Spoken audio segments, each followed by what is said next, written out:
September 17, 1944.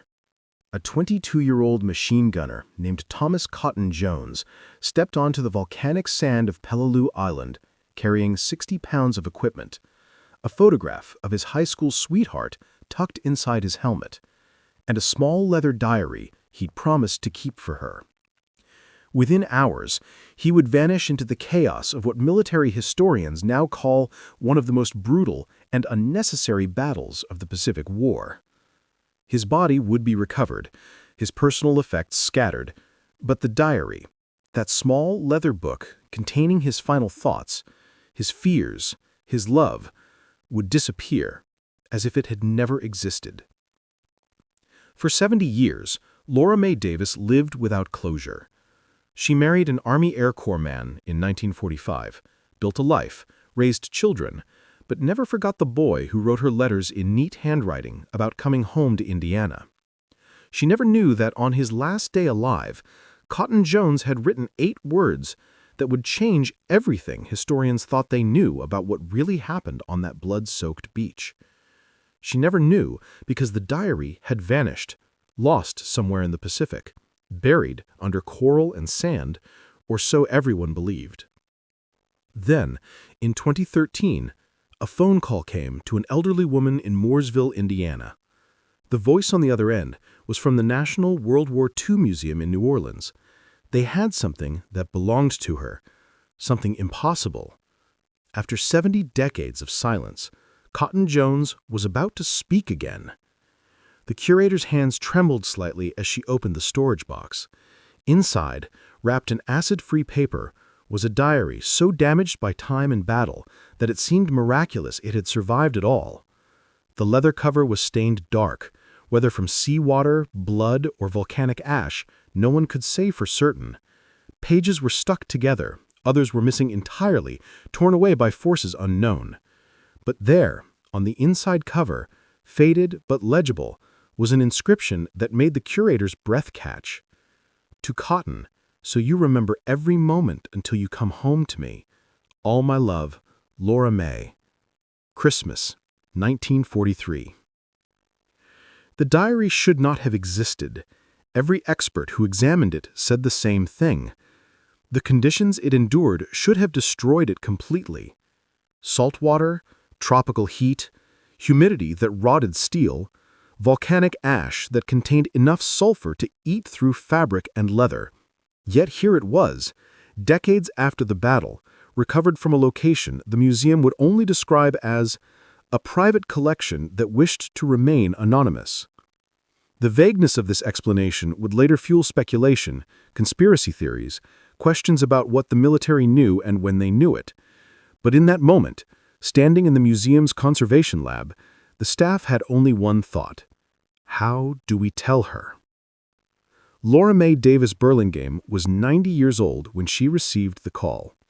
She had buried her first love in her heart for 70 decades, built a new life, loved again, raised children, but never forgot the boy with the shy smile who worked at his father's garage and dreamed of coming home to open his own shop.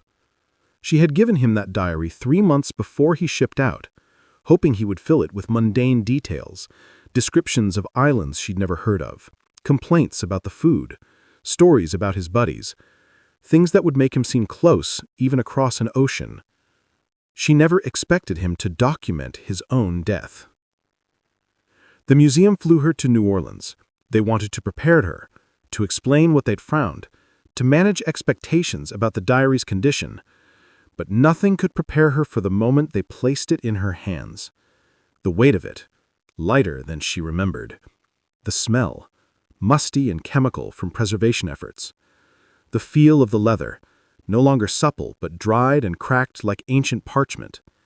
She opened it carefully, guided by conservators wearing white gloves, and began to read words written by a hand she once knew as well as her own.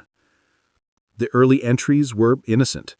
Boot camp at Camp Lejeune, complaints about sergeants who yelled too much, jokes about the food, descriptions of his buddies, boys from farms and cities who'd become his brothers.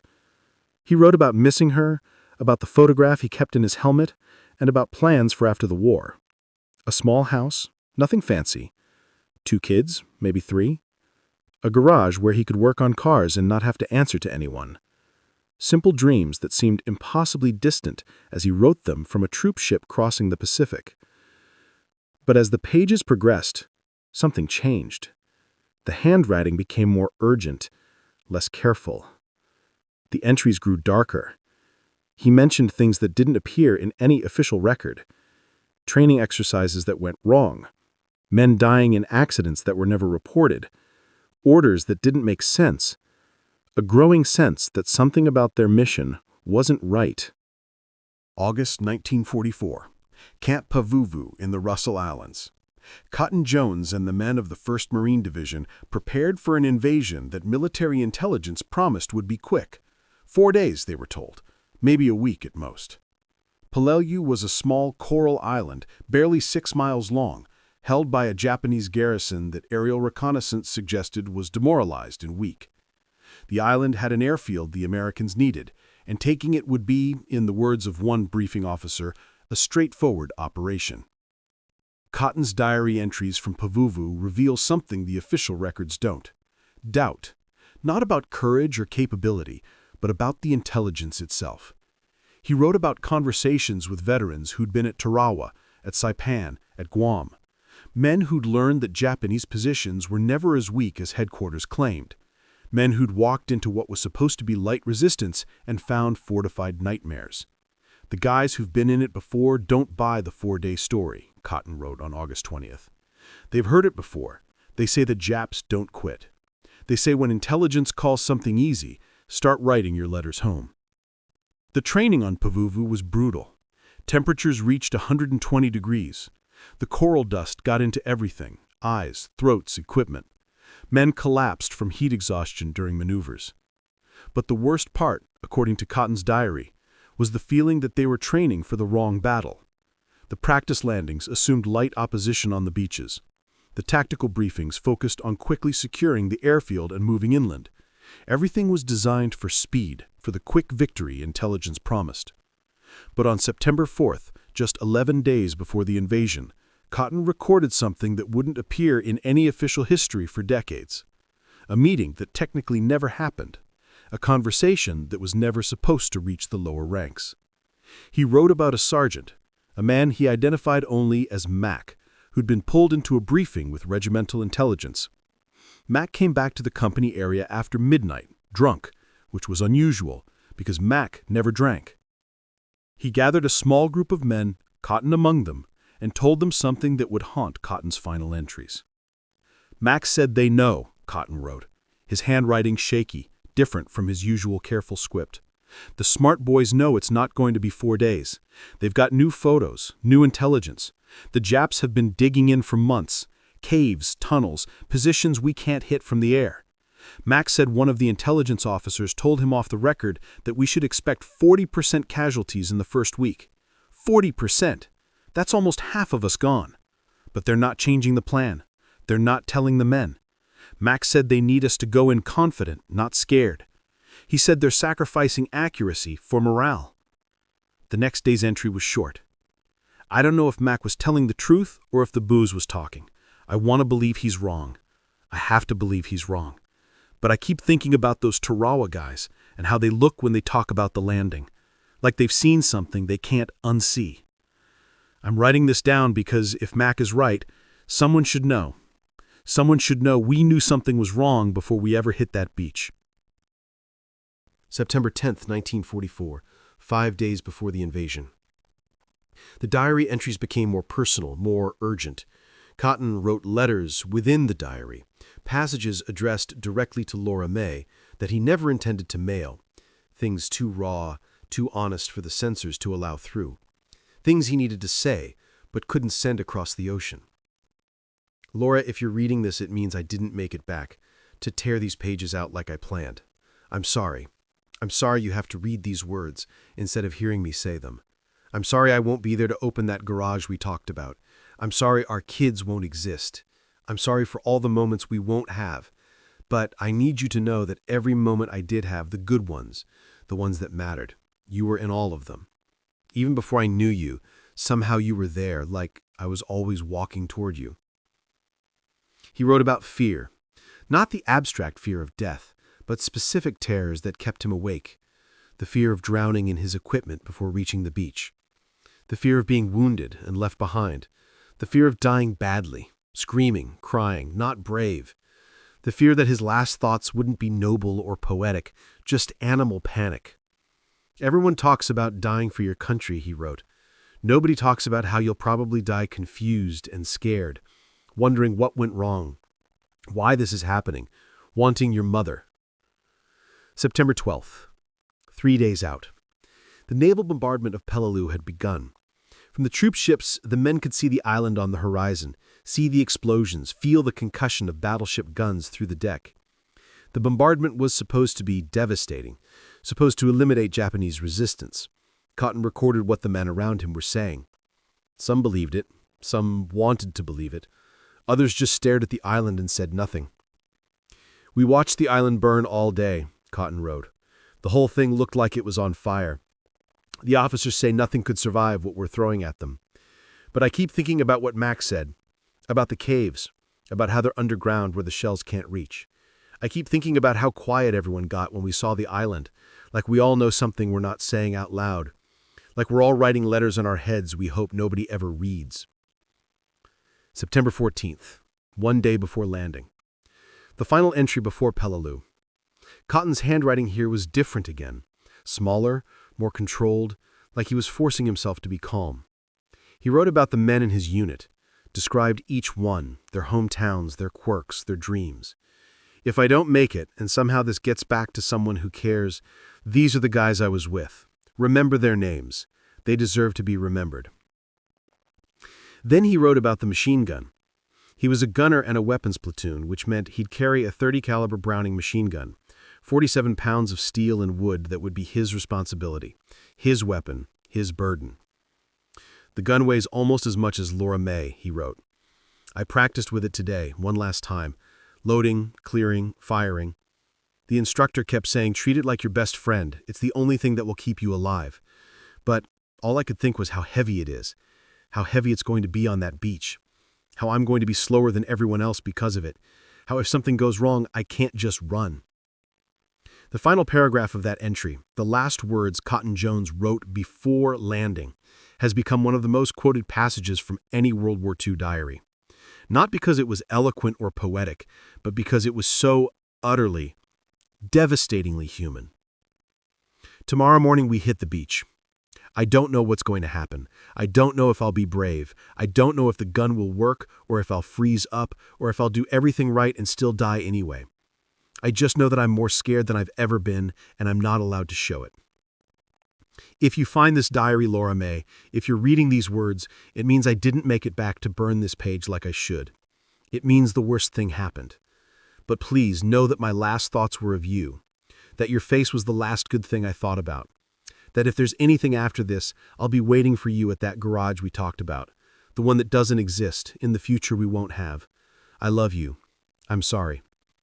Please give it to Laura Mae Davis, the girl he loved. That was September 14th, 1944. The next page in the diary was torn, damaged beyond recovery. Then nothing. Blank pages. Water damage. Something that might have been blood. And then, impossibly, inexplicably, one more entry. One final page that shouldn't exist. September 17th, 1944. Written in a hand that was barely recognizable as Cotton's. Shaky, desperate, wrong.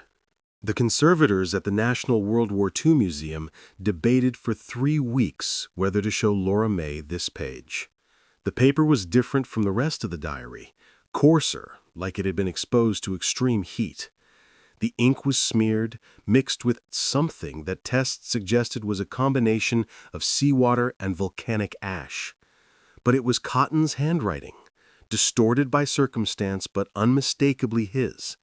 The formation of the letters, the way he crossed his T's, the peculiar loop in his capital L. Handwriting analysis confirmed it with 94% certainty. But the content made no sense. September 17th was the day of the landing. H hour was 0830.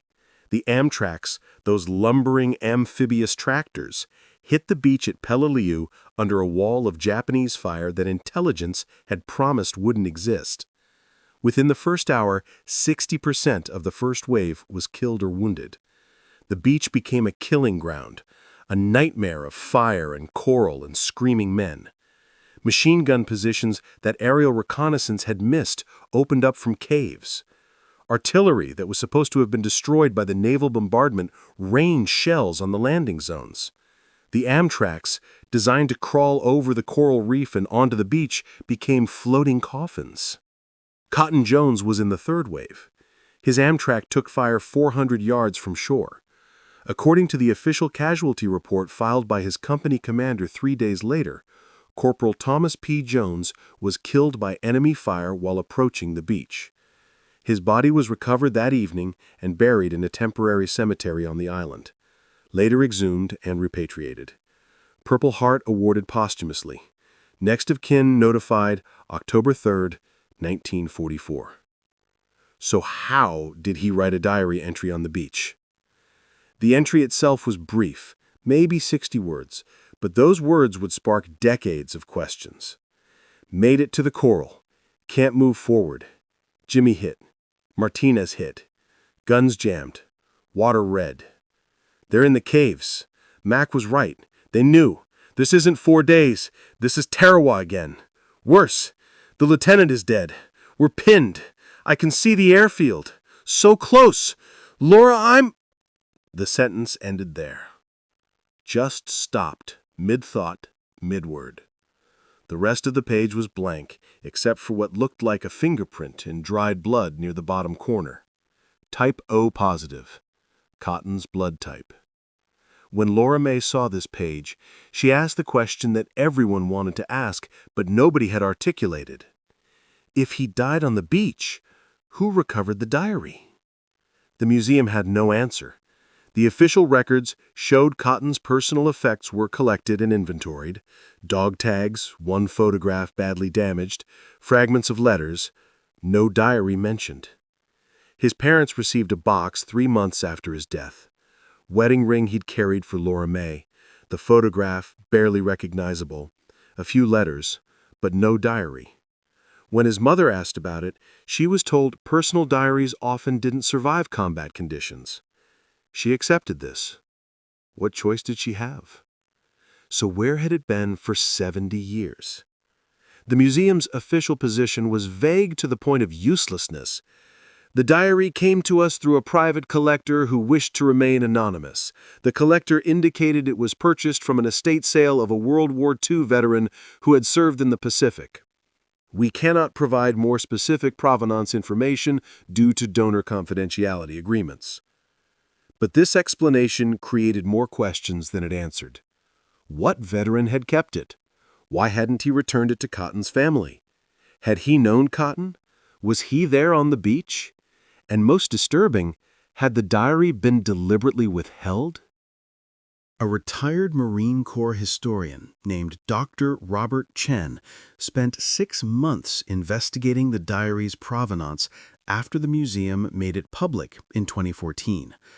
What he discovered wasn't a clear answer, but a trail of deliberate obscurity that suggested someone had worked very hard to keep the diary's journey hidden. The anonymous collector, Chen learned through persistent investigation, was actually a dealer in military memorabilia based in San Diego.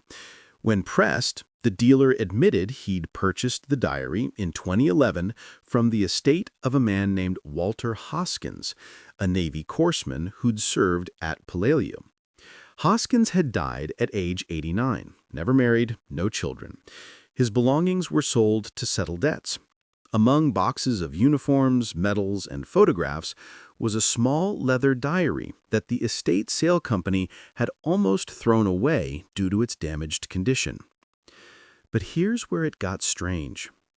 Hoskins wasn't just any corpsman. He'd been assigned to the beach on D-Day, September 15th, specifically to treat casualties as they came off the Amtraks. His unit was positioned exactly where Cotton Jones' wave landed.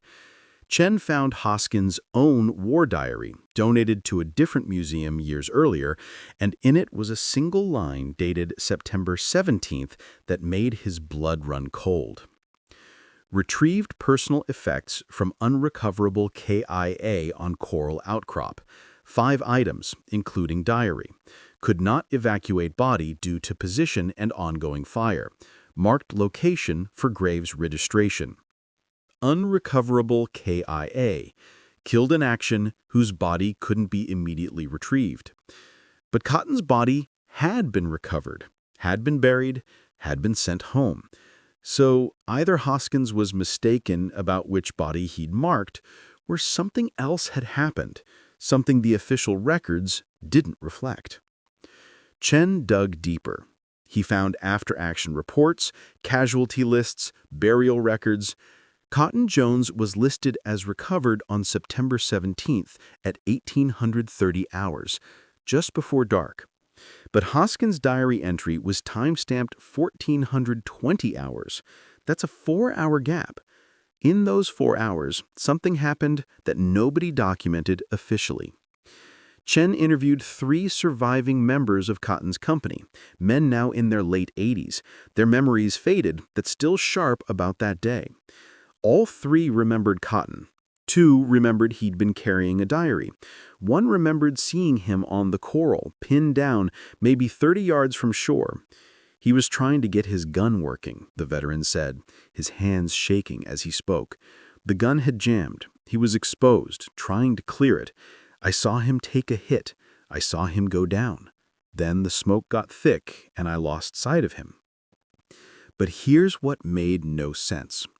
If Cotton had been hit at 1420 hours, roughly when Hoskins recovered the diary, how had he written in it?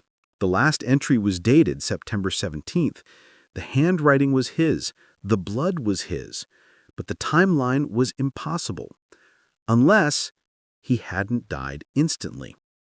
Medical corpsmen in World War II operated under a brutal calculus. On beaches under fire, they had minutes to make decisions that determined who lived and who died. They carried morphine, bandages, plasma if they were lucky. They couldn't save everyone. They weren't supposed to try. The doctrine was clear. Treat those who could be saved and return to duty. Make comfortable those who couldn't. Move on. Don't linger. Don't think. Just move.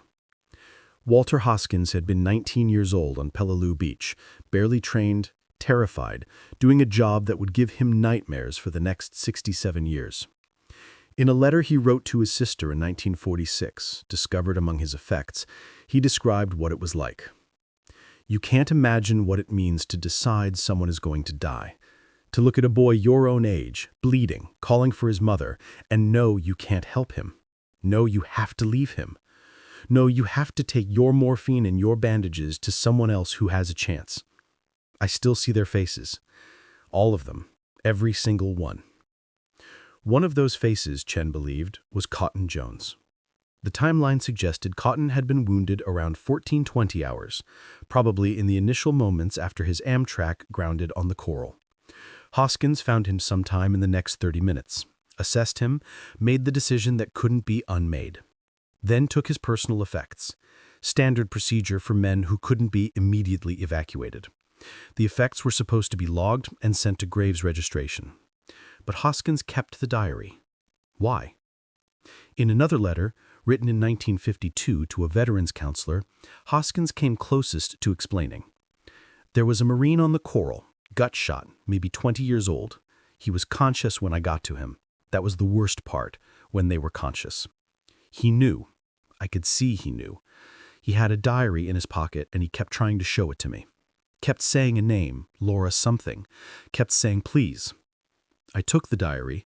I told him I'd make sure she got it. I lied to a dying man to make him feel better. Then I left him there and moved on to the next one. I have carried that lie for 7 years. I don't know why I kept the diary. Maybe because keeping it was the only way to make the lie less of a lie. Maybe because giving it away would mean admitting what I'd done. But Cotton's body had been recovered. The official record stated it clearly, which meant either Hoskins was wrong about the Marine being unrecoverable, or something else happened after Hoskins left. Chen found one more piece of evidence in the National Archives, a graves registration report filed 3 days after the landing that listed discrepancies in recovered remains. 23 bodies identified by dog tags but showing signs of post-mortem relocation. The report used clinical language, but the meaning was clear. These bodies had been moved after death, presumably by other Marines who'd gone back for their brothers when the fire slackened. Cotton Jones was number 17 on that list.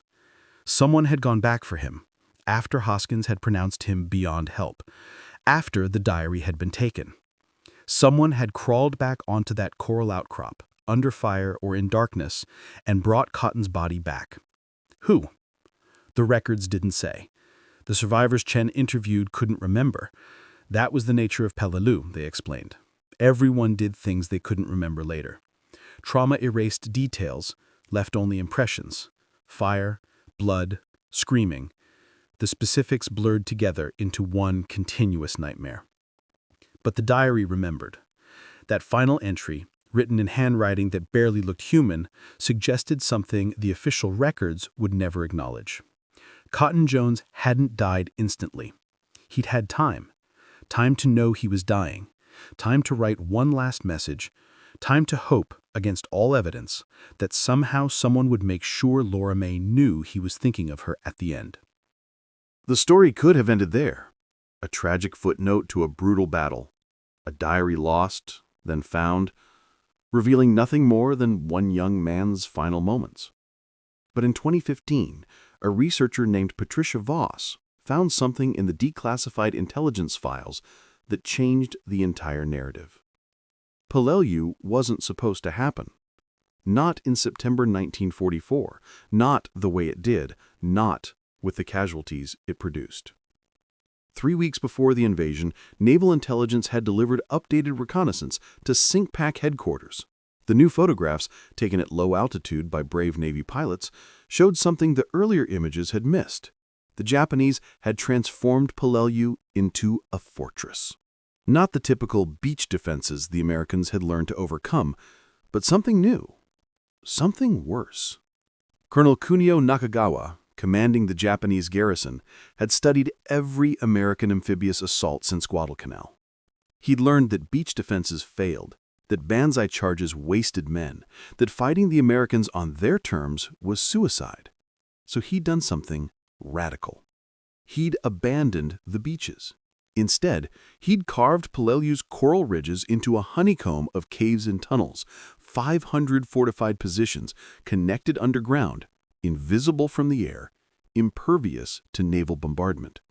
He'd positioned his artillery in caves with steel doors that opened only to fire, then closed before counter-battery fire could respond. He'd created a defense in depth that would force Americans to pay in blood for every yard. And Naval Intelligence had seen it. The photographs from August 28th showed the cave entrances, showed the camouflage positions, showed that the earlier assessment of a weakly defended island was catastrophically wrong. The report landed on Admiral Halsey's desk on September 2nd, 13 days before the invasion.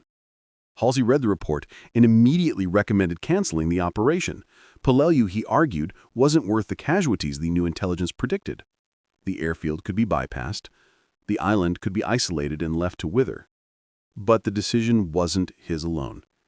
The Joint Chiefs had already committed resources. The plans were set. The political pressure to maintain momentum in the Pacific was intense. And there was another factor that the declassified documents revealed in clinical, bureaucratic language. The decision had already been made to test new amphibious assault doctrines at Peleliu. The island was seen not just as a tactical objective, but as a proving ground for tactics that would be used at Iwo Jima and Okinawa. Marine Corps planners wanted to see how their new approaches to fortified positions would work under real combat conditions. They wanted data. They wanted lessons learned. They wanted, though they would never stated this baldly, acceptable casualties to justify future tactical modifications.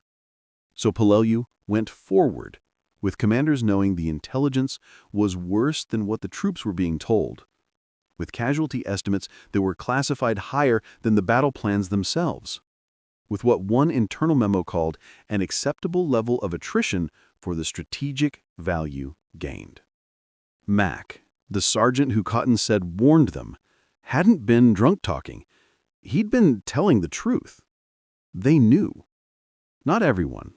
Not the men loading into M-tracks, not the junior officers leading platoons, but higher up, where decisions were made and resources allocated, they knew Peleliu was going to be a bloodbath.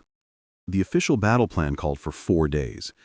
The actual battle lasted 73 days. Casualties exceeded 40%. Exactly what Mack had said. The 1st Marine Division was so devastated it had to be withdrawn and didn't fight again for 6 months. And when it was over, when 1,794 Americans were dead and 8,010 wounded, the airfield that was supposed to be so strategically vital was barely used. A few emergency landings, some reconnaissance flights, nothing that justified the cost. Cotton Jones and 1,793 other men died for an island that didn't matter, in a battle that shouldn't have happened, with commanders who knew the intelligence briefings given to the troops were lies. Patricia Voss wasn't looking for a conspiracy when she started her research. She was writing her doctoral dissertation on Pacific War logistics, dry academic work focused on supply chains and resource allocation. But while cross-referencing casualty reports with intelligence assessments, she noticed something odd, a pattern in what wasn't said. For most Pacific operations, intelligence briefings to combat units were documented extensively. Commanders kept records of what they told their men, when they told them, how threat assessments evolved. These records existed for Tarawa, Saipan, Guam, Iwo Jima, but for Peleliu, whole sections of the briefing documents were missing from the files, not redacted with the familiar black bars that indicated classified material, just missing. Pages that should have existed according to document numbering systems, but didn't. Voss filed Freedom of Information Act requests. She got back files with gaps. She requested specific documents referenced in other materials. They couldn't be located. She found mentions in officers' diaries of briefings that had no corresponding official record. It was as if someone had gone through the Peleliu files years after the battle and selectively removed anything that showed the discrepancy between what intelligence knew and what troops were told. Then she found the smoking gun. Not in military records, but in personal papers donated to the Marine Corps Historical Center by the widow of a colonel who'd served on the planning staff. Among letters and photographs was a memo dated September 8, 1944, 9 days before the invasion. The subject line read, Intelligence Dissemination Protocol for Operation Stalemate 2. Stalemate 2 was the code name for Peleliu. The memo was brief, bureaucratic, devastating. It outlined specific guidelines for what intelligence could be shared with units below regimental level. Updated casualty estimates? Classified. Reconnaissance photographs showing cave fortifications? Classified. Assessments suggesting operation duration beyond 4 days? Classified. The reasoning given was operational security and maintenance of combat effectiveness through confidence management. Confidence management. That was the phrase they used. They managed the troops' confidence by withholding information that might have saved lives. The memo was signed by 3 officers. One was killed at Okinawa, one died in a car accident in 1947, the third lived until 1989, retiring as a major general, honored and decorated. In his oral history interview for the Naval Institute in 1986, he was asked about Peleliu. His answer was careful, rehearsed. The words of a man who'd spent 4 decades not saying something. Peleliu was a difficult operation that taught us valuable lessons about assaulting fortified positions. The casualties were regrettable, but not unexpected given the Japanese defensive strategy. Intelligence did the best they could with available information. Second-guessing decisions made under wartime pressure does a disservice to everyone who served. Not unexpected. That phrase stuck with Voss, because in every other interview, in every other document, officers described Peleliu casualties as shocking, devastating, far worse than anticipated. But this man who'd signed the memo controlling what troops were told said they were not unexpected. He'd expected them, because he'd seen the real intelligence. Voss tried to interview him. He was dead. She tried to interview his staff. Most were dead. The two she found alive refused to talk about Peleliu specifically. One hung up when she mentioned the September 8th memo. The other sent a letter through his lawyer stating he had nothing to add to his official service record. The silence was its own answer. Cotton Jones had written that Mac told them the smart boys no. He was right. They knew. They sent 28,000 Marines into a battle they knew would be far worse than they'd been told, because the alternative was admitting the operation should be canceled, which would mean admitting the planning had been flawed, which would mean questioning the entire island-hopping strategy, which would mean political and military consequences no one wanted to face. So they managed confidence. They told the troops it would be 4 days. They withheld the photographs. They kept the casualty estimates classified. And when it was over, when the bodies were counted and the statistics compiled, they made sure the paper trail didn't show what they knew and when they knew it. When historians talk about Peleliu, they use statistics: 1,794 American dead, 8,010 wounded, 10,695 Japanese killed. These numbers appear in books, documentaries, museum displays. Clean, final. But behind every number was a name, a face, a person who woke up on September 15th, 1944, not knowing it was their last morning. Cotton Jones was number 1,252 in the casualty count. He died on day 3 of an operation planned for 4 days. His death contributed to the 40% casualty rate that Mac had warned about, that intelligence had predicted, that commanders had classified. He became a data point in the lessons learned documents that justified changing amphibious assault doctrine for future operations. His death had strategic value, just not to him. Laura Mae read through the diary over the course of 3 days at the museum. She refused to let them make copies until she'd read every word herself, touched every page, traced the letters he'd written. The conservators stood nearby, anxious about the fragile paper, but she needed this.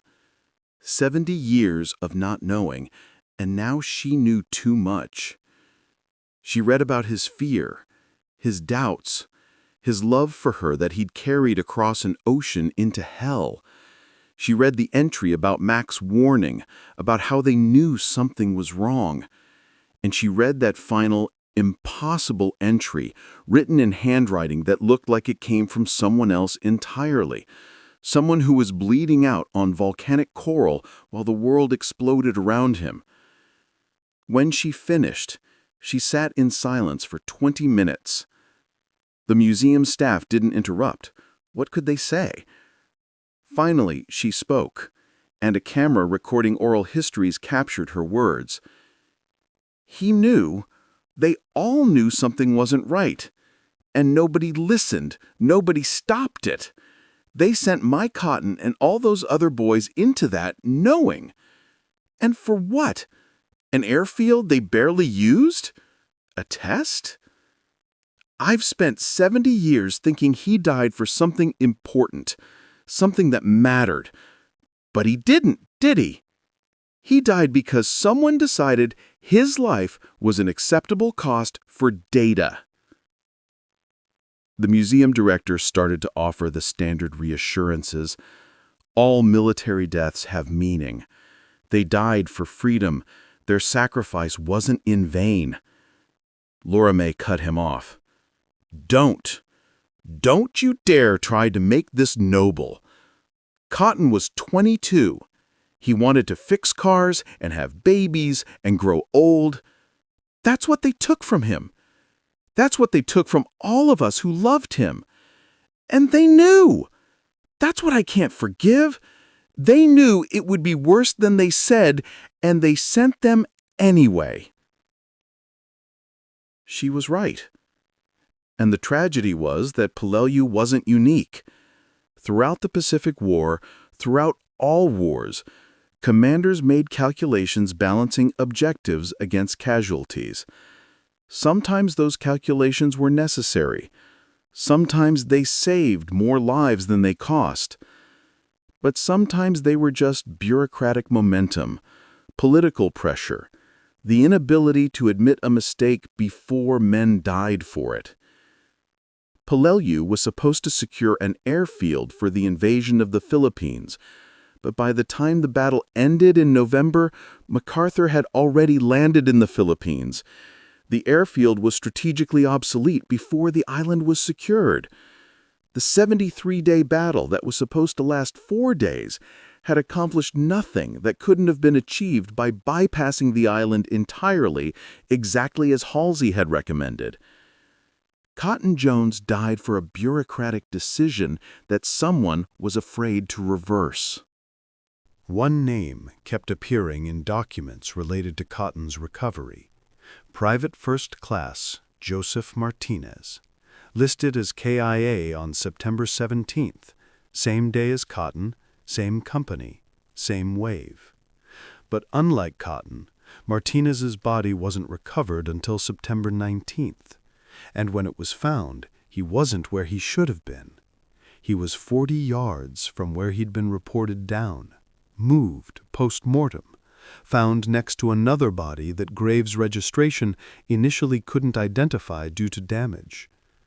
That unidentified body was later confirmed as Cotton Jones through dental records. Chen tracked down Martinez's nephew, a man in his 60s who'd grown up hearing stories about his Uncle Joe. The family had received a letter in 1945 from one of Martinez's squad mates, a man named Eddie Riley who'd survived the war. The letter was brief, the kind of thing survivors wrote to give families closure, describing Martinez as brave, well-liked, died instantly, didn't suffer. Standard comfort lies.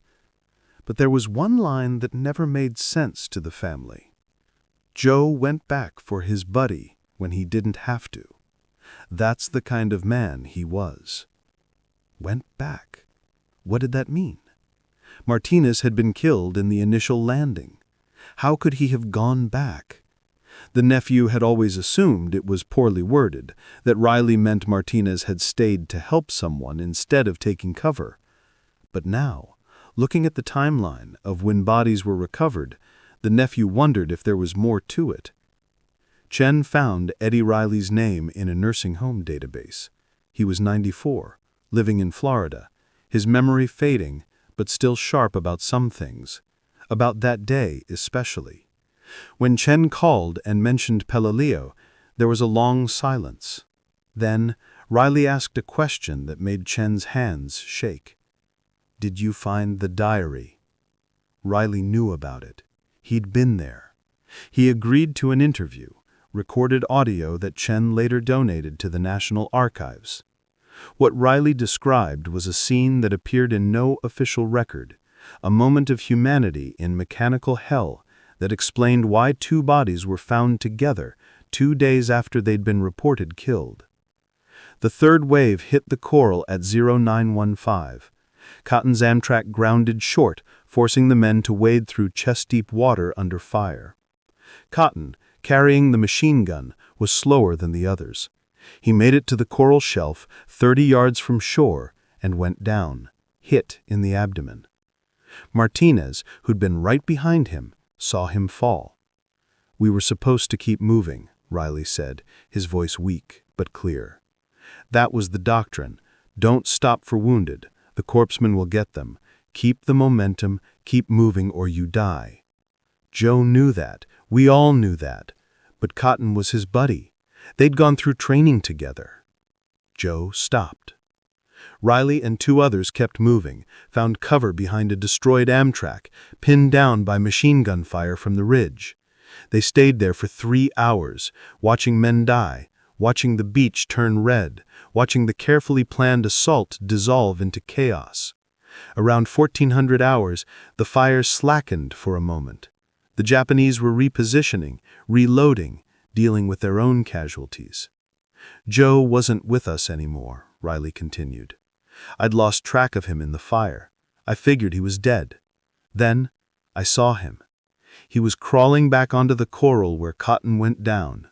I yelled at him, called him every name I knew. The fire was starting up again. He was going to get himself killed for a guy who was probably already dead. But Joe didn't stop. He crawled out there, and I watched him reach Cotton, and I watched Cotton move. Cotton was alive. 4 hours after he'd been hit, left for dead by a corpsman who'd done triage and moved on. Cotton Jones was alive on that coral. Conscious enough to know Martinez was there, conscious enough to push something at him. The diary. Joe took it. I saw him put it in his jacket. Then he tried to drag Cotton back, but he couldn't. Cotton was too heavy, and Joe was too exhausted, and the fire came back. I saw Joe get hit. I saw him go down on top of Cotton. I saw them both stop moving. I didn't see anyone alive out there after that. But Martinez hadn't died immediately either. The autopsy report, which Chen found after weeks of searching, showed Martinez had been hit twice, once in the leg, severing his femoral artery, once in the chest, puncturing his lung. The chest wound was the fatal one, but it would have taken minutes, not seconds. Minutes of drowning in his own blood, lying on top of his friend, both of them dying together on volcanic coral while the battle raged around them. "I've thought about those 2 every day for 70 years, Riley said. And now he was crying, this 94-year-old man weeping for friends who died when he was 19. Joe went back. He didn't have to. He could have stayed in cover with us, but he went back and he died for it. And I never told anyone because what was the point? They were both dead. The diary was gone. What good would it do to tell their families they died slow instead of fast, that Joe threw his life away for a lost cause? But Joe hadn't thrown his life away because somehow, impossibly, that diary survived. Someone else found them, found the diary in Martinez's jacket, took it, kept it, and eventually it made its way to Walter Hoskins, who kept it for 67 years before dying with it among his possessions. The mystery of how the diary traveled from Martinez's jacket to Hoskins' estate became an obsession for a Marine veteran named Thomas Bridges. He'd served 2 tours in Iraq and came home with questions about how the Corps handled casualties, how personal effects were processed, how the system worked or failed. When he heard about Cotton's diary, he saw it as a case study in everything that could go wrong. Bridges filed FOIA requests for graves registration records from Peleliu. What he got back were documents so heavily redacted they were almost useless. But in the margins, in the unredacted portions, he found names. Corpsmen assigned to the beach, graves registration personnel, Marines detailed to body recovery after the initial assault. He started tracking them down, or their families if they'd died. One name appeared multiple times. Corporal Richard Chen, no relation to Dr. Robert Chen. Richard Chen had been a graves registration specialist, one of the men tasked with the grim work of identifying, documenting, and processing the dead. His service record showed he'd been at Peleliu from D-Day through October, handling hundreds of bodies, maintaining the paperwork that turned dead Marines into filed reports. Richard Chen had died in 1998, but his daughter still lived in California. When Bridges contacted her, she was reluctant to talk. Her father had never discussed the war. He'd kept his service records in a locked box that she'd never opened until after his death. But when Bridges mentioned the diary, she went quiet. "Wait," she said. "The diary that was in the news. The one they gave to that old woman." She knew about it. Her father had known about it. In that locked box, among medals and citations and photographs, was a letter her father had written but never sent. It was addressed to Corporal W. Hoskins, USS Pinckney, dated October 15, 1944. The letter was short, clinical, wrong in ways that suggested enormous guilt compressed into formal language. "Dear Corporal Hoskins, I'm writing to inform you that your documentation regarding casualties on September 17th contained discrepancies that have been resolved through subsequent recovery operations. The Marine identified in your initial report as unrecoverable was in fact recovered on September 19th through the efforts of Graves registration personnel. His personal effects, which you collected in good faith, should have been returned to the chain of custody at that time. I understand the chaos of combat makes such protocols difficult to maintain. This letter serves as official notice that the effects in question, specifically one diary, should be returned to proper channels for processing and notification of next of kin. Please contact the Graves Registration Office at your earliest convenience to arrange transfer." The letter was never sent. It was never stamped, never addressed, never mailed. Richard Chen had written it, then kept it with his service records for 58 years until his death. His daughter had no idea why. But Bridges understood. Chen had discovered the discrepancy, had realized Hoskins had kept personal effects that should have been returned, had written the letter to fix it, then had made a decision that haunted him enough to keep evidence of it locked away for 5 decades. He'd let Hoskins keep the diary. Why? The daughter found another document that suggested an answer. A personal journal Chen had kept separate from official records. The entry for October 14, 1944, explained his reasoning in words that were achingly human. "Found the paperwork error today. Corpsman took effects from a Marine he thought wouldn't be recovered. We recovered the body 2 days later. Proper procedure is to retrieve the effects and process them. I wrote the letter. Then I looked at the effects list. Dog tags, processed. Photograph, processed. Letters, processed. Diary, retained by Corpsman. I should demand it back. It's Marine property. It belongs to next of kin. But I keep thinking about why a Corpsman would keep it. Maybe he promised the Marine something. Maybe the Marine was conscious when he took it. Maybe the Marine asked him to deliver it personally. Maybe the Corpsman is carrying that promise like we all carry our own burdens from this island. If I demand the diary back, it goes into the system. It gets shipped to some warehouse with 10,000 other items. It sits for months, maybe years, until someone processes it and mails it to next of kin. Or it gets lost. The system loses things. I've seen it happen. But if the Corpsman kept it, maybe he means to fulfill whatever promise he made. Maybe he'll do better by this dead Marine than regulations would." Chen was wrong.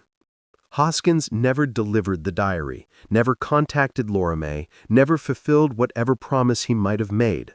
He kept it for 67 years, this physical manifestation of guilt, until he died alone and it was sold to settle debts. But Chen had made his decision based on hope, based on the belief that human conscience might accomplish what bureaucracy couldn't. Patricia Voss published her findings in 2016. The academic paper was dry, technical, filled with footnotes and careful language that avoided direct accusations. But the conclusion was damning. The intelligence failure at Peleliu wasn't a failure at all.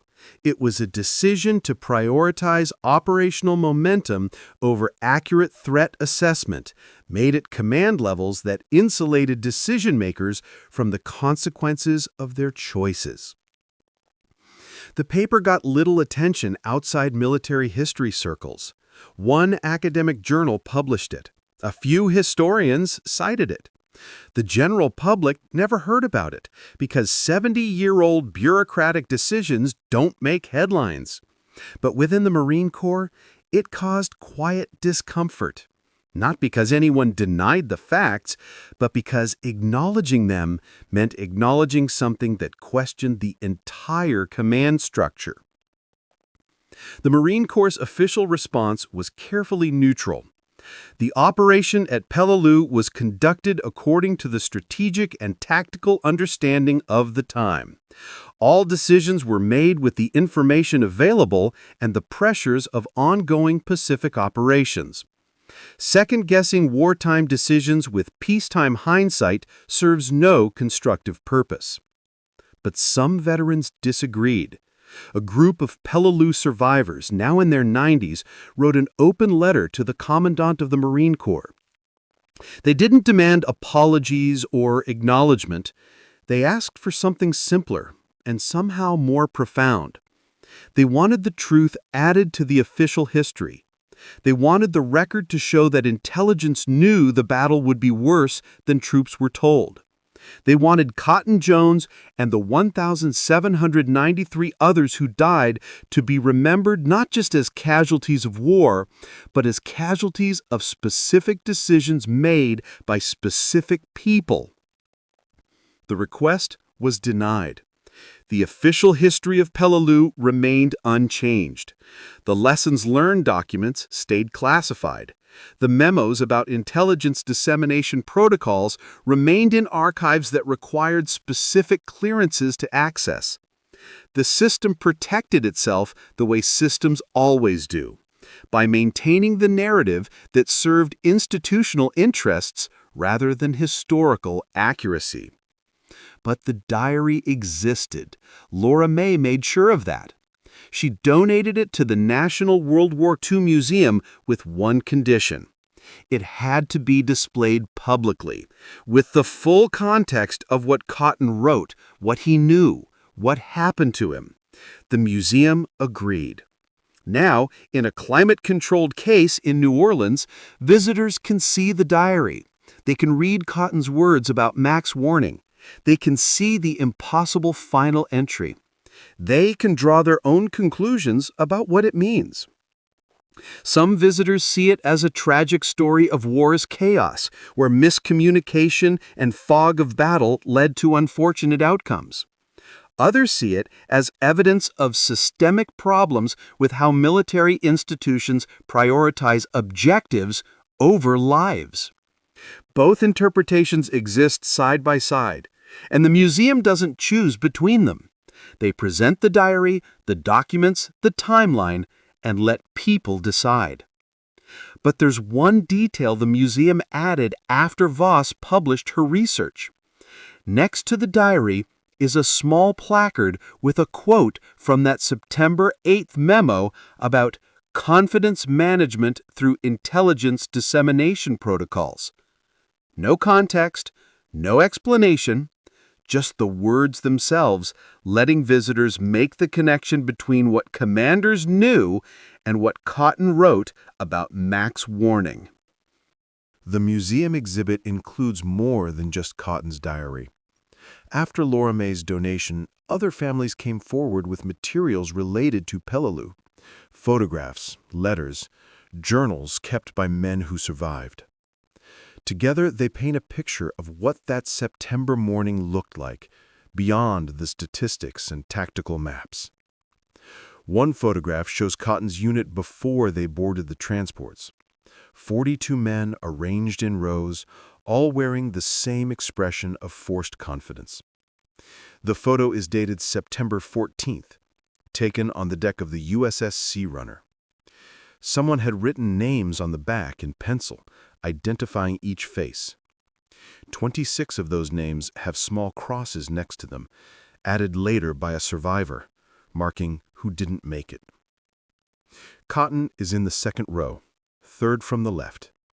He's not smiling, but he's not grim either, just present, existing in that moment, unaware he has less than 24 hours of life remaining. Next to him is Martinez, the man who would crawl back to save him and die trying. 2 men over is Eddie Riley, who would watch it happen and carry the guilt for 7 decades. The museum created an interactive display where visitors can tap on each face and see what happened to them. Some survived the war, some died at Peleliu, some died later, at Okinawa, or in accidents or from wounds that took months to kill them. Each name links to what records exist: service files, casualty reports, sometimes letters home, sometimes nothing but a date and a cause of death reduced to military shorthand. But there's another photograph that Chen discovered in archives that tells a different story. It's an aerial reconnaissance image taken on August 28, 1944. The one that showed the Japanese cave fortifications. The one that Naval Intelligence delivered to command 3 weeks before the invasion. The image is high resolution enough to see the cave entrances, the camouflaged positions, the evidence that Peleliu was nothing like intelligence had initially assessed. The museum displays this photograph next to the earlier reconnaissance image from June, the one that showed beaches and an airfield and not much else. The difference is obvious even to untrained eyes. The August image reveals a fortress. And someone had known. Someone had seen this photograph, had understood what it meant, and had made the decision to proceed anyway, with briefings that told troops to expect 4 days of light resistance. A Marine Corps veteran named James Morrison visited the exhibit in 2017. He'd served in Iraq and Afghanistan, had seen what happened when intelligence failures or deliberate misrepresentations got people killed. He stood in front of those 2 photographs for 30 minutes, long enough that museum security checked on him twice. Finally, he left a comment in the visitor book that the museum later published with permission. I've been to the briefings where they tell you it'll be easy. I've walked into places that weren't easy. Sometimes that's war, sometimes intelligence is wrong, sometimes the enemy surprises you. But this is different. They knew. The proof is right there on that wall. They knew it would be worse, and they sent them anyway. We trust that the people giving orders are operating in good faith, that they're not lying to us, that if they're sending us into hell, they're at least being honest about the fire. Cotton Jones trusted that. All those guys in that photograph trusted that. And that trust got them killed. That's the real casualty of Peleliu.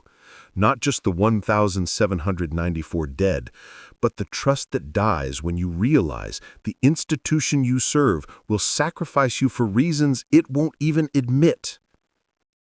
The comment sparked debate. Other veterans defended the decision-makers, argued that wartime command involves impossible choices, that second-guessing with hindsight was unfair. Some historians pointed out that every military operation involves acceptable risk calculations, that commanders can't guarantee 0 casualties, that perfect intelligence doesn't exist. But Morrison's point wasn't about acceptable risk. It was about honesty, about the difference between this will be dangerous and this will be easy when you know it will be catastrophic. About the social contract that makes military service possible, the assumption that leaders won't deliberately deceive those whose lives depend on accurate information. Laura Mae Davis Burlingame died on March 3, 2016, at age 93. She'd lived 3 years after receiving Cotton's diary, 3 years of finally knowing what his last thoughts had been, 3 years of understanding that the boy she'd loved had died thinking of her. But also 3 years of knowing he died in a battle that commanders knew would be worse than they'd told him. Her obituary in the Mooresville newspaper was brief. It mentioned her children, her grandchildren, her work as a teacher for 30 years. It mentioned her first love killed at Peleliu and how his diary had been returned to her after 7 decades. It didn't mention the anger she carried those last 3 years, the sense of betrayal on behalf of a boy who couldn't speak for himself anymore. But her daughter spoke at the funeral, and what she said was recorded by the local historian. Mom spent 70 years wondering if Cotton's last thoughts were of her. When she got the diary, she found out they were. That should have given her peace. But it didn't. Not completely. Because she also found out he died knowing something was wrong, knowing they'd been lied to, and there was nothing he could do about it. She said it was like losing him twice, once in 1944 when he died, and once in 2013 when she learned why. The museum kept Cotton's diary on display, but they added something after Laura Mae's death. A photograph of her, taken in 2013, holding the diary for the first time in 70 years. Her face in that photograph tells the whole story. Joy and grief and anger, all mixed together in the expression of a woman who finally has answers, but wishes she didn't. Next to her photograph is one of Cotton, the same image he'd carried into battle, the one that had survived in his helmet. They're young in both photos, separated by 70 years, but frozen at the same moment in different ways. Cotton, forever 22. Laura Mae finally understanding what that moment cost. The museum now uses their story in educational programs about the human cost of war. Not the abstract discussions of strategy and tactics, but the specific reality of individual lives ended or damaged by decisions made in offices far from battlefields. School groups tour the exhibit, veterans visit. Families of other wars, other battles, other losses stand in front of that display case and see their own stories reflected. Because Peleliu wasn't unique. The specific details were, but the pattern wasn't. Throughout history, people have died in battles that shouldn't have happened for objectives that didn't matter because someone made a calculation that their lives were an acceptable cost for something else. Cotton Jones and 1,793 others died at Peleliu. But how many others died in how many other battles where commanders knew more than they told? The exhibit doesn't answer that question. It can't. But it makes visitors ask it. And maybe that's the point.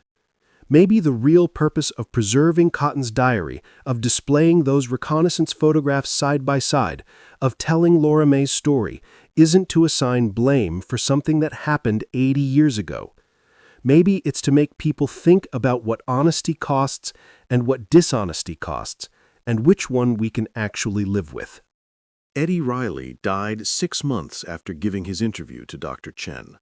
The recording became his final testimony, the unburdening of a secret he'd carried since he was 19 years old. His family said he seemed lighter after the interview, as if speaking the truth about Martinez and Cotton had lifted something that decades of silence had made heavier. But Riley wasn't the only survivor carrying weight.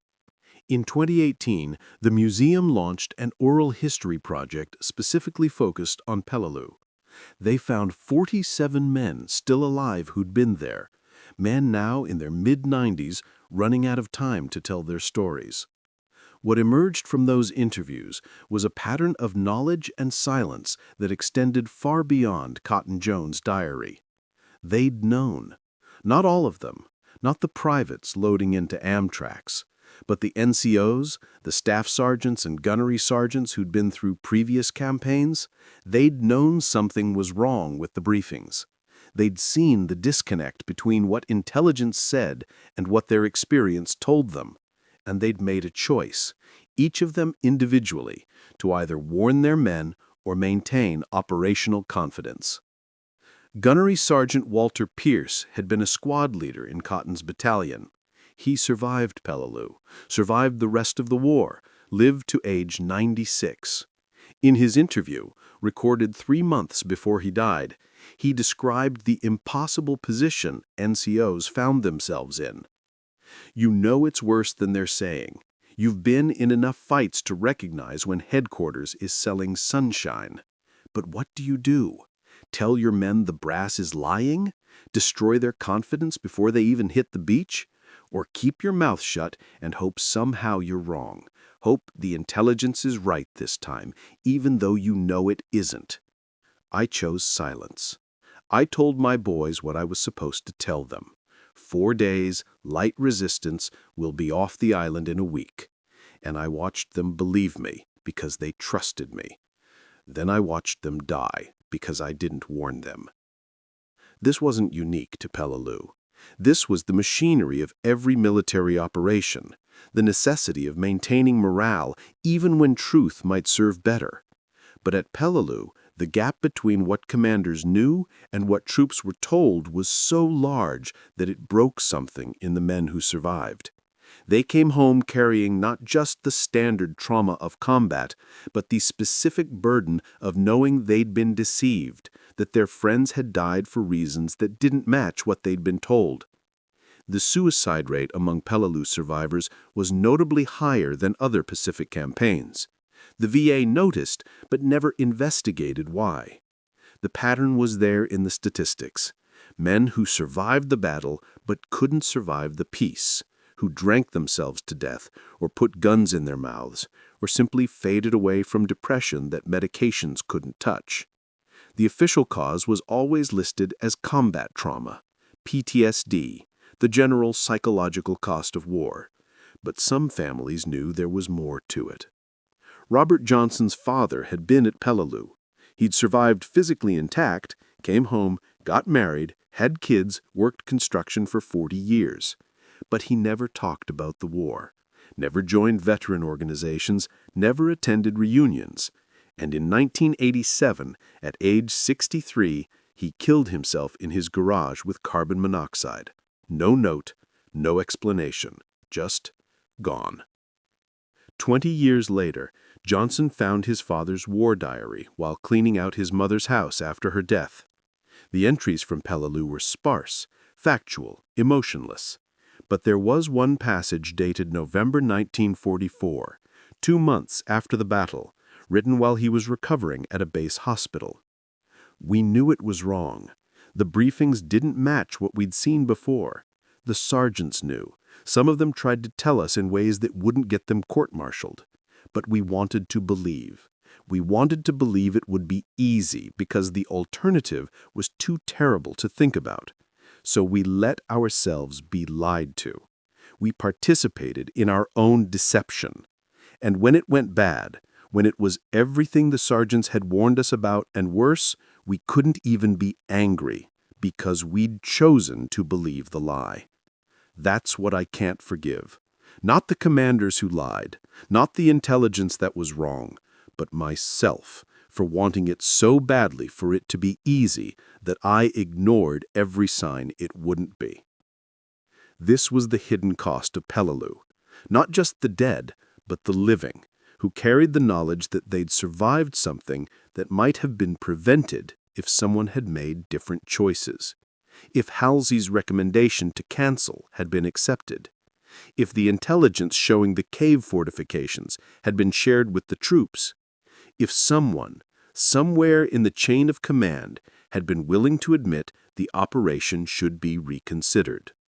The Marine Corps has a saying, once a Marine, always a Marine. It speaks to identity, to belonging, to a bond forged in shared experience. But at Peleliu, that bond was tested by something the institution didn't acknowledge, the betrayal inherent in being sent into battle with information commanders knew was incomplete or wrong. General Raymond Murray, who commanded a battalion at Peleliu and later became a 3-star general, addressed this obliquely in his 1992 memoir. He never used words like deception or cover-up, but his meaning was clear to anyone who understood the context. In war, commanders must balance competing priorities. Perfect information is impossible, perfect outcomes are fantasy.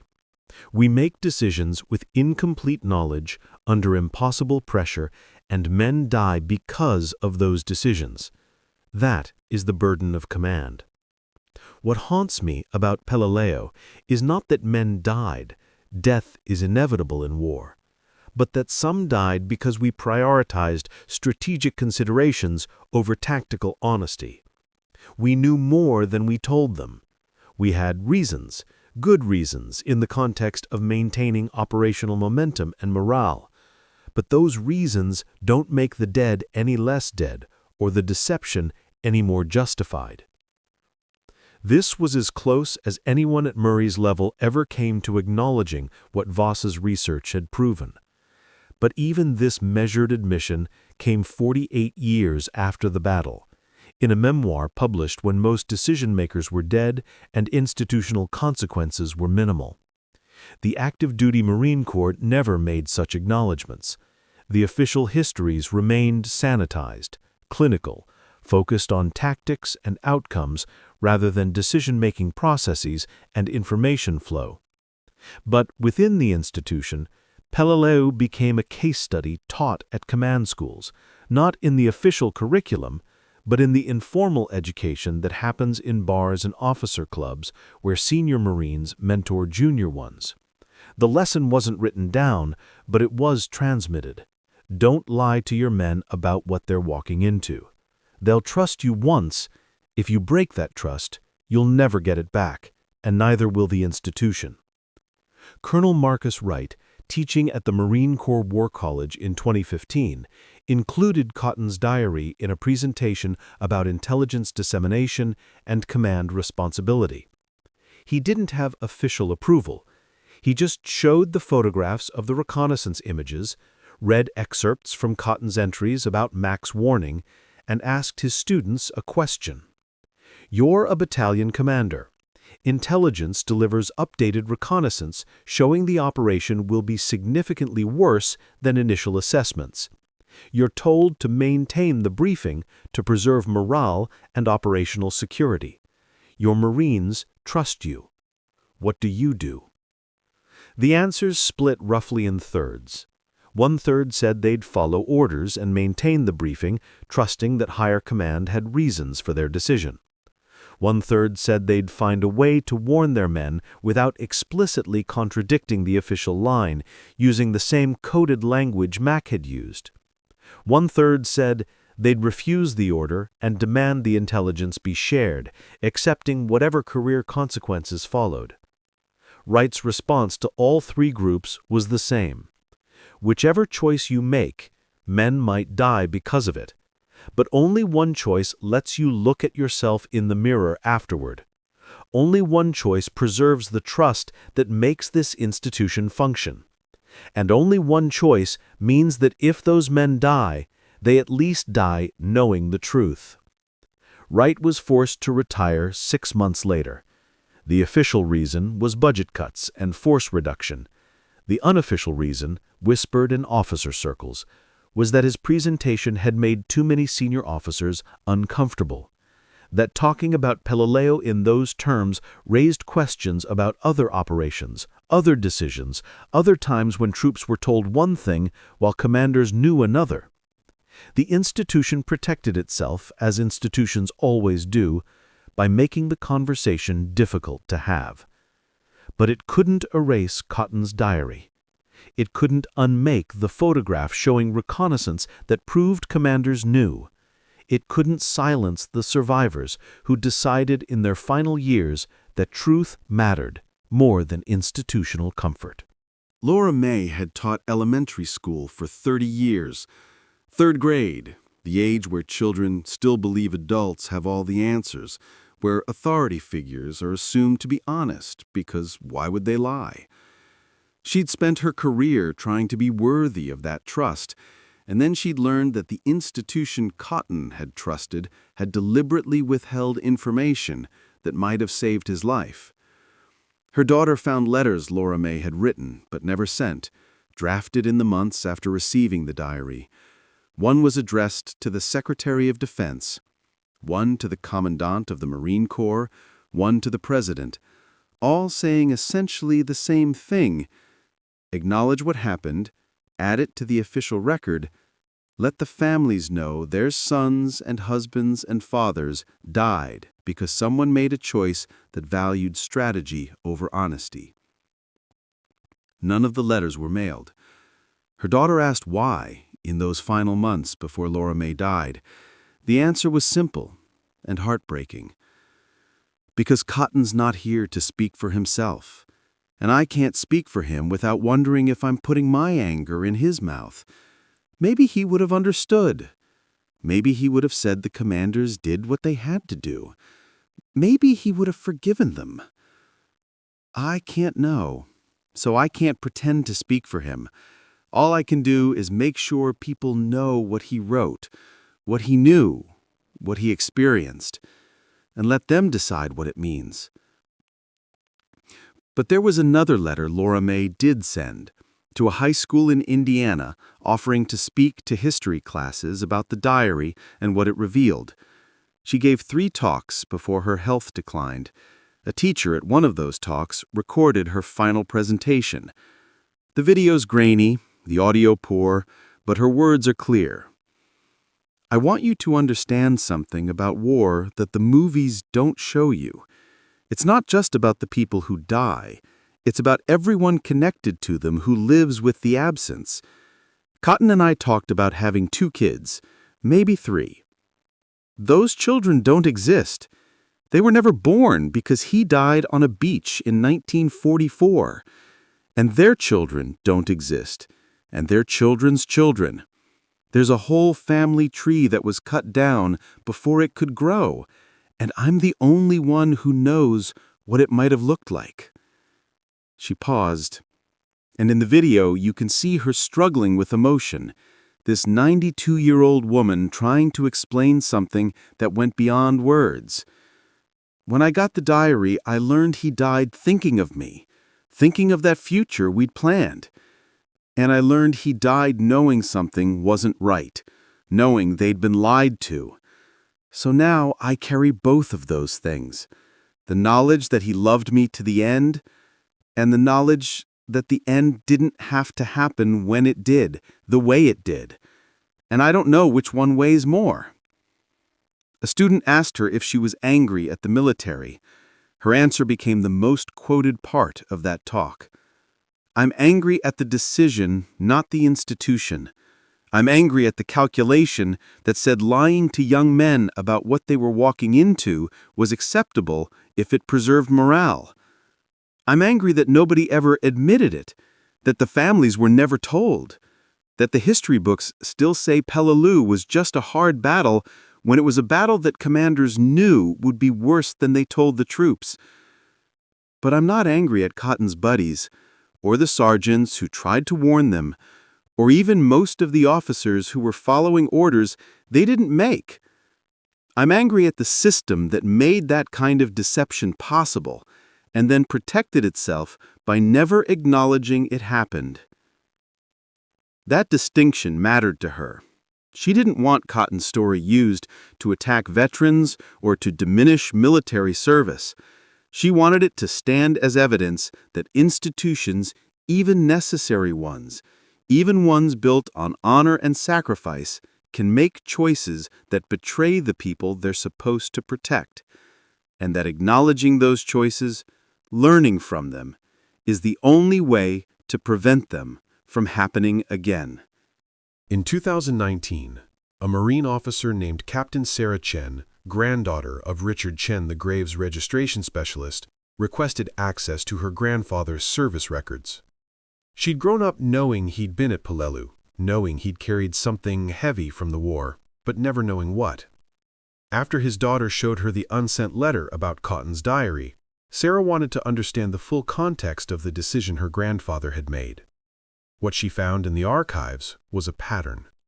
Richard Chen hadn't just made one decision to let Hoskins keep the diary, he'd made dozens of similar decisions throughout his time at Peleliu.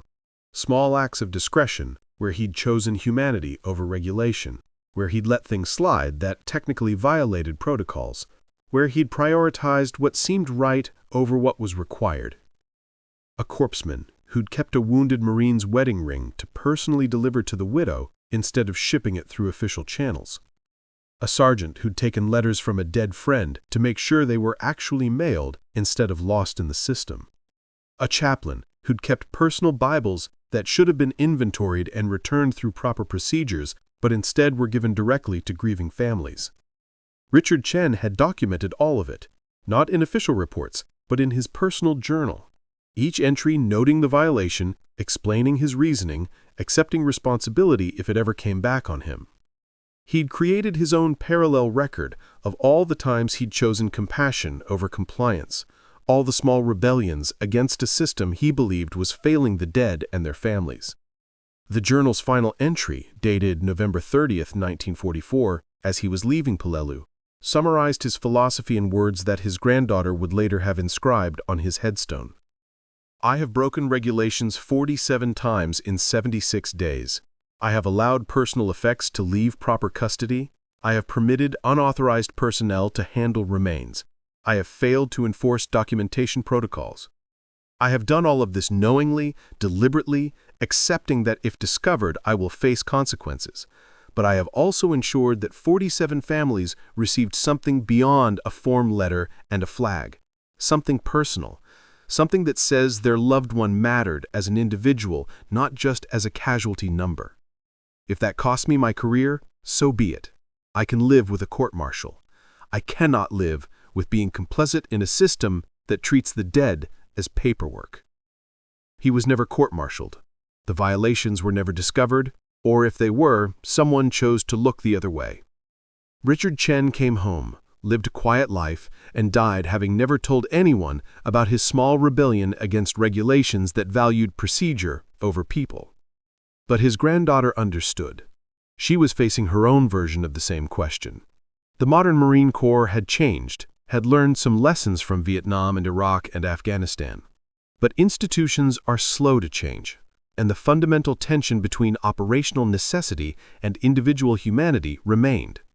She'd seen it in Afghanistan, seen intelligence reports that didn't match the briefings, seen soldiers sent on missions with information that wasn't quite complete. She'd made her own choices about what to tell her platoon and what to hold back, and like her grandfather, she'd documented those choices in a private journal, creating her own record of the times when she'd prioritized her Marines' trust over strict adherence to what higher command wanted communicated. "I understand now why he kept that letter," she wrote in her own journal after reading her grandfather's. He was creating evidence of his own complicity in case the system ever wanted to hold someone accountable. He was saying, "Here's what I did. Here's why I did it. If you want to punish someone, punish me." But he was also creating a record for himself, proof that he'd tried to be human in an inhuman situation. That's what we all do, those of us who serve. We document our small rebellions against the machinery that would turn people into numbers. We keep our private records of the times we chose right over regulation. And we hope that someday someone will understand why we made those choices. The pattern extended beyond the Chen family.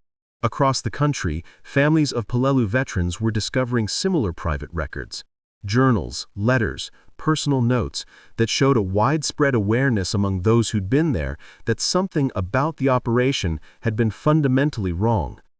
Not the execution, not the valor of the men who fought, but the decision-making that had sent them into a battle commanders knew would be worse than the troops were told.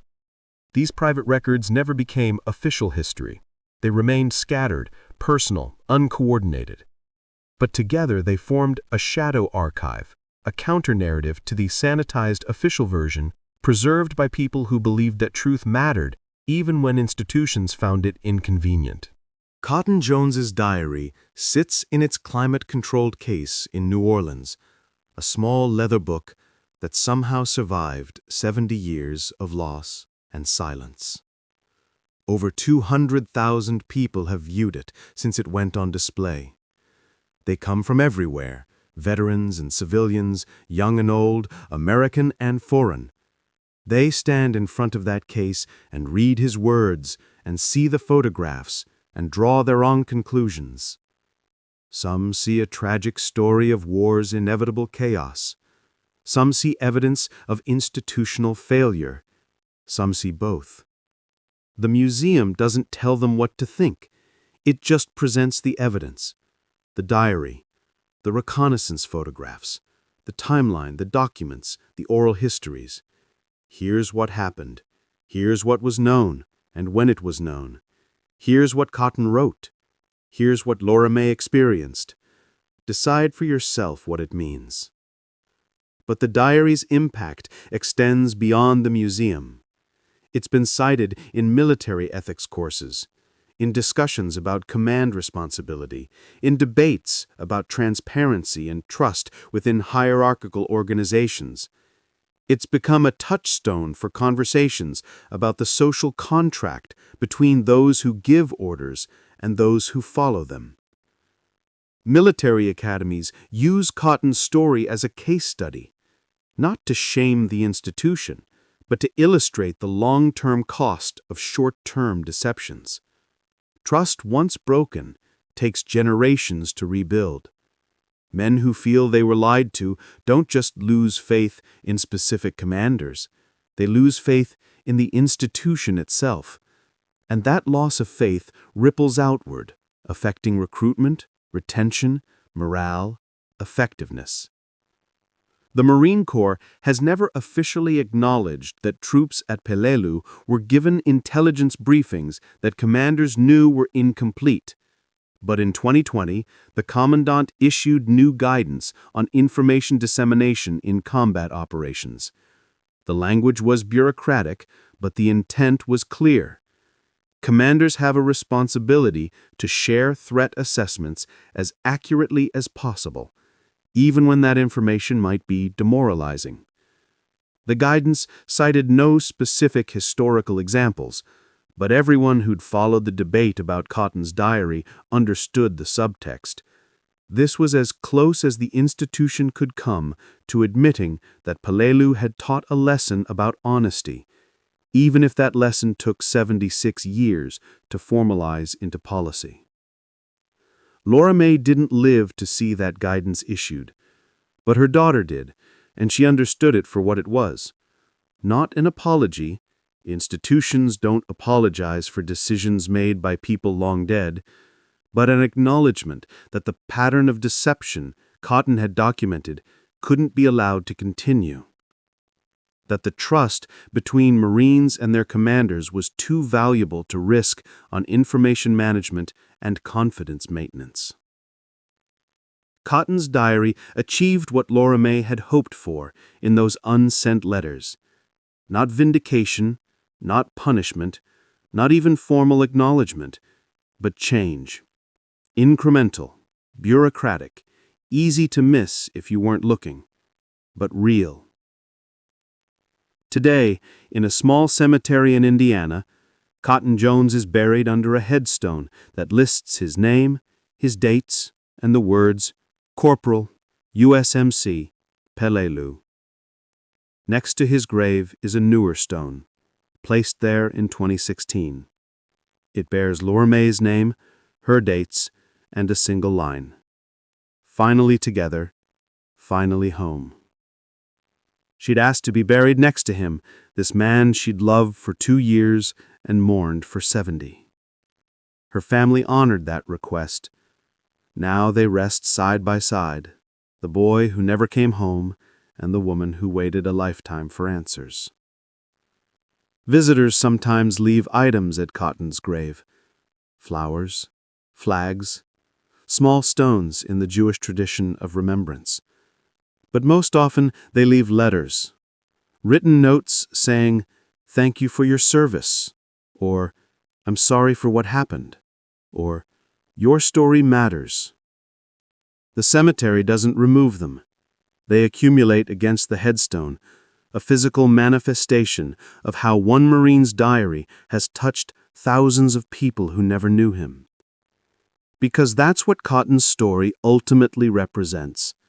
Not just one young man's death on a Pacific beach, but the universal question of what we owe each other in systems built on trust.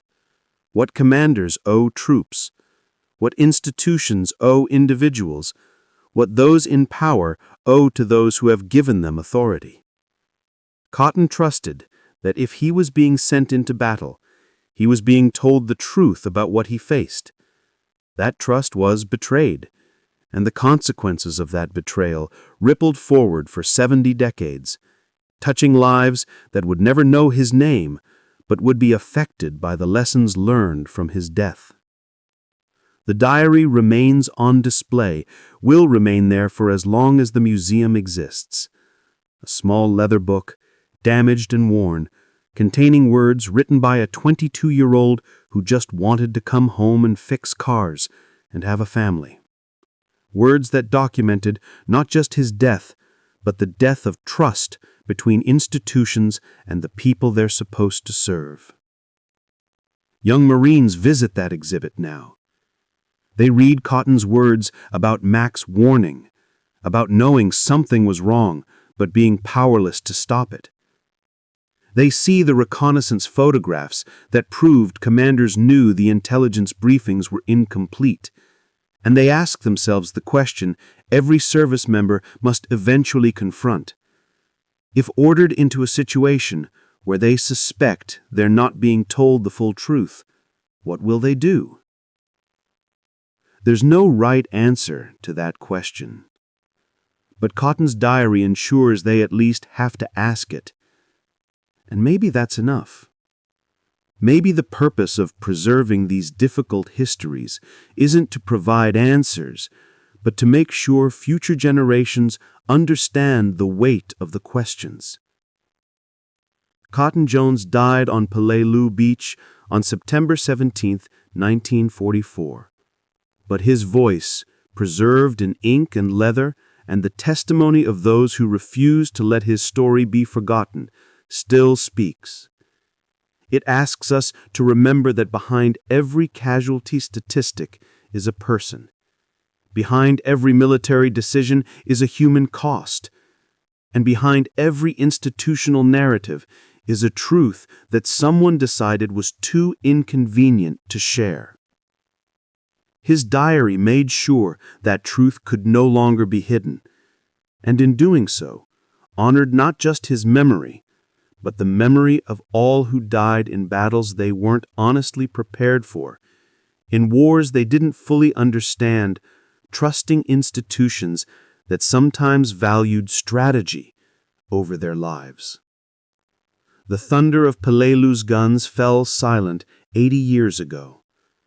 But Cotton's whisper across decades still echoes, reminding us that trust, once broken, demands generations to heal, and that the cost of deception is paid not just by those who die, but by everyone who comes after, wondering if they too are being told less than the truth.